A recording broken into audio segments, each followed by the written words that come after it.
Please welcome to the stage Jon Banner of McDonald's Corporation, Dr. Chavonda Jacobs-Young of the U.S. Department of Agriculture, and Michael Doane of the Nature Conservancy.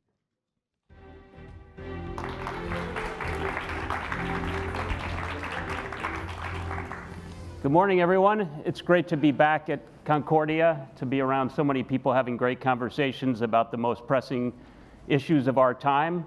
I'm Jon Banner, the Global Chief Impact Officer for McDonald's, and I'm honored to host this panel discussion alongside Dr. Chavonda Jacobs-Young, the Undersecretary for Research, Education, Economics, and USDA's Chief Scientist, is sort of bearing the lead there. She's an expert in advancing agriculture research, innovation, and data across a full range of agricultural issues. And Michael Doane, Global Managing Director, Food and Freshwater Systems at the Nature Conservancy, leads a team of experts at the TNC on scaling up conservation outcomes across productively managed farming, ranching, and agroforestry landscapes. Thank you both for joining us. McDonald's purpose is to feed and foster community, and part of that is to using our scale for good and convening to catalyze impact across a number of our most challenging resources. We know the benefits of climate-smart agriculture. We know the benefits of renewable electricity in trying to decarbonize the world. We're all trying to keep global warming to 1.5 degrees. We know to feed a global population, that's no small task. And we feed about 65 million people in 120 countries, so we know that firsthand. We work with a lot of great, big, and the best suppliers in the world, many of whom are in the room today, and with partners like TNC and others, and the USDA. And one of the key parts of our climate ambition is to deploy and help our suppliers deploy regenerative agriculture more broadly to be able to reduce climate, sequester climate on farmland. And that's what we're here to talk about today. I think I want to start the first question to Michael. When you look at regenerative agriculture, and what is sort of the biggest opportunities when you look at the intertwined issues of climate change, biodiversity, and food scarcity? And then what's the biggest challenge in scaling that work? Great question. Thank you, John. Great to be with you today. And on such an important topic, I would add, we're living in unequal time, meaning that the food system is growing more rapidly now than at any point in our history, and we've got a degrading resource base around the world. Our soils, our watersheds, climate regulation has put our food system at risk. And so the solutions, we think, are looking back at nature. We think nature has a lot of solutions in her by restoring soils, by seeing how when we do that, that can affect the hydrograph of a watershed and release water for communities, by looking at biodiversity and seeing that as an asset and beginning to value it properly in our production practices, and think about novel ways using biocontrols and new methods to control pests and increase productivity. I'm really worried that we don't have enough productivity, meaning growth and output, baked in that's nature positive right now. We need more research, more investment in that. But as we do that, we actually see the food system as a scalable mechanism to meet our climate goals, to restore biodiversity in a way that no other action can, because it's so extensive. It's the largest use of land and water around the world. It employs more people than any other industry in the world. So if we do it, there's a huge win-win-win. I guess I would ask the same question to you. Certainly, and thank you for the opportunity to be here this morning. Being from the federal government and a federal scientist for over 20 years, the federal government and the research enterprise plays a critical role in the public-private partnerships. And so it's nice to be here with a lot of our private partners that are here today on a very important topic. For centuries, we've been conducting long-term longitudinal research, looking at crop rotation, integration of livestock into agriculture production, looking at some of the climate-smart agricultural practices that we're talking about today. And so I think there are three things that I would love to talk about just for a moment. And I think it's about being prepared, transferring and translating that science into use, And then third, implementation. And so as federal scientists, we've been working for centuries. We have centuries worth of data. Our previous guest talked about AI. AI and machine learning don't work if you don't have data.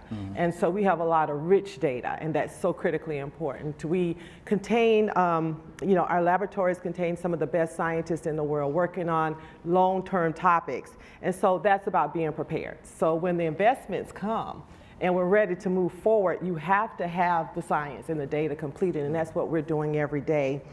We require the partnership between the private industry. We just talked about some of the work we've done with the apples at McDonald's Happy Meals. We've done the science, but we don't commercialize. And so if we don't have a public-private partner, we can't translate that and transfer it into use. So we need all of you in the room today to help us with that. And then importantly, we need implementation. I think the best example of that, we also do a lot of dietary guidelines in the Department of Agriculture. We know what to do to lose weight. Why don't we do it? So same thing applies to climate smart agriculture. We have amazing climate smart practices that are available. Why aren't a lot of our producers and others adopting them? I just want to give a quick example. It's no-till. No-till, which helps with soil health. It helps with minimizing soil erosion, and it improves nutrient runoff. Well, I would say in 2004, 20% of our producers adopted no-till. Now our last NAS agricultural census told us that only 45% have adopted it in 2017. We need help.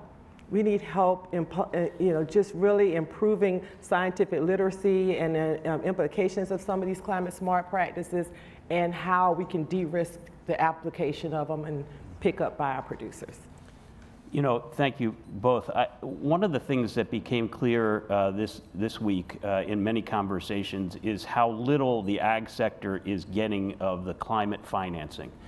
There's anywhere from $300 billion to $600 billion dollars in climate financing, and only 3 to 6% is going towards agriculture. I wonder if you could both talk a little bit about how we drive more attention to the economic benefits and the challenges that you both talked about in driving more of that money to agriculture versus other parts of the industry. Great. Yeah, please. So I would tell you that yesterday was a busy day. I'm meeting with some of our colleagues around COP28, our preparations in the lead up to COP28, which we're talking about raising our global ambition about meeting our climate science goals. It's not possible to do it without agriculture at the table. And I'm just very excited that we're talking about agriculture innovation at COP28, and that we're talking about it for 2 years now, preparing for motion. I will say that, President Biden and our administration and Congress, I have to give a large shout out to Congress. They've invested dollars. Remember, I said I've been in USDA 20 years. I've never seen this level of investment in climate science. And so they've put their money where their mouths are. And so the good news is we're prepared with a lot of the technologies and the practices. Now we need to move forward. We need momentum. We need action. Yeah, and there's tremendous innovation in this space, and I applaud everything that Chavonda just talked about. USDA and the Congress have stepped up, and this is by far the most significant investment in climate smart agriculture in the world. We are going to see an agenda going into COP28 that raises food as a much more important part of the discussion, centering that actually. And there's a good reason for it, because right now the food system, depending on how you deal with the scope and boundaries, about 1/3 of the emissions. Business as usual takes it to being by far the largest source of emissions by mid-century, unless we do something. But there's credible ways that we can start to not just reduce it, but actually get it to be a net negative. And that sounds crazy on one hand, but if we don't have markets, if we don't build these into market signals, then there's no way the private sector can invest optimally. There's no way that we can actually start to go out to a farmer and say, have a conversation about how they might start to change their operation with certainty that they're building for the future. So we need market signals, we need certainty in this system so it can mainstream. And then I think we will mobilize more capital, but a lot of work to do on that. A lot of work. I guess, Dr. Jacobs-Young, obviously we've talked about the complexity of the food systems and all the different parts of the food systems that have to work together. But could you talk about how the private sector, non-private, and government can partner to address sort of this issue of climate challenges and food challenges at the same time? Absolutely, and I did not plant this question for Jon, but I would like to share with you our initiative announced by the UAE and the United States, and it's called AIM for Climate. And it's brought together over 500 partners, and we're all working together, 53 countries, to raise our global ambition around climate science and innovation. And at a summit that we hosted in Washington, D.C. earlier this year, we had an announced commitment, a pledge of $13 billion to come together to work on some of the most important topics around meeting our goals, enteric fermentation, looking at a number of the other scientific challenges that we face. And so we can't do it alone. No one organization, USDA can't do it. We do amazing science. We don't commercialize. We must work together. And so I would like to encourage anyone in the room today who's not joined AIM for Climate to think about it, to consider for your organization to join our efforts to really raise our ambition to meet these goals. Mm-hmm. We have over 700 million people in the world today who don't have enough to eat. And we're going to go up to over 9 billion people by 2050, over 2 billion more mouths to feed. And let's talk about the resources we need to use to meet that. The numbers are staggering. I'm not pessimistic, I'm optimistic that if all of us work together, that we can meet the goal. Do you want anything to add? Well, I would just say, just to build on that a little bit, you know, there's really good research that shows that climate change isn't just a future threat, it's already had a big dampening effect on productivity. It's reduced it by about 20% versus what we would have expected over the last couple generations. Now, why does that matter? Well, for food prices. In my history, I farm, and for most of that time we were seeing, in real terms, food prices declining. Since 2000, they've actually gone up by 50%. Food prices have gone up by 50% around the world since 2000. Why? We don't have enough productivity, and the productivity we have is being curtailed by climate change. So we need to reinvest in agriculture. We need to reinvest in better seeds, better inputs, but also reinvest in nature. And that's the opportunity, and that's why I'm excited about the work that Chavonda is leading. We actually have a partnership looking at this. We have a long-term research partnership looking at it. We have work with you, Jon, looking at beef systems in Nebraska. It sounds rather pedestrian, but we think there's opportunity there. We think there's insight on how we can produce better proteins with better practices, but it takes research, investment, and ultimately market makers like McDonald's. I guess one of the last questions would be, you know, we talk about sort of the transition time to get to smart agriculture or regenerative agriculture, that it just doesn't happen. A farmer can't flip a switch and have his fields or her fields just switch to regen.